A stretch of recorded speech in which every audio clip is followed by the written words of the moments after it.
Kronologi Kopda Andrianto ajak selingkuhan bunuh istri yang sedang hamil. Kasus pembunuhan yang dilakukan Kopda Andrianto, anggota TNI Angkatan Laut secara sadis terhadap istrinya, Pipit Dian Lestari. Adapun awal mula terungkapnya kasus pembunuhan tersebut bermula ditemukan jasad seorang wanita di area persawahan di Desa Alang-Alang, Kecamatan Trage, Kabupaten Bangkalan, Jawa Timur pada 28 April lalu. Saat ditemukan, kondisi jasad korban penuh luka bakar dan terdapat bekas jeratan di lehernya. Tetangga korban Kartini mengaku terkejut ketika mendengar kabar penemuan jasad Pipit yang tengah hamil. Kartini menduga pelaku pembunuhan lebih dari satu orang karena tubuh korban cukup berat. Polisi kemudian melakukan penyelidikan terhadap suami korban, Kopda Andrianto, yang bertugas sebagai juru navigasi 2 KRI Ahmad Yani 351. Jenazah kemudian diotopsi di Rumah Sakit Umum Daerah Bangkalan. Setelah dilakukan penyelidikan, Kopda Andrianto dan wanita selingkuhannya, Listiani Agustina, ditangkap.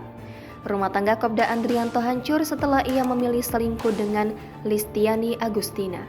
AKBP Wiwit Wibisono mengungkapkan kasus pembunuhan terjadi di Surabaya, sedangkan jasad korban dibuang di Bangkalan.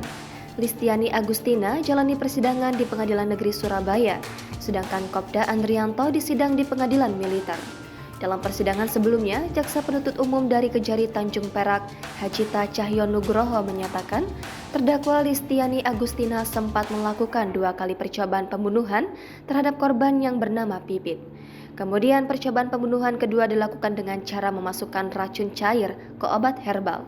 Kedua percobaan pembunuhan yang dilakukan terdakwa dalam waktu yang berbeda tersebut gagal.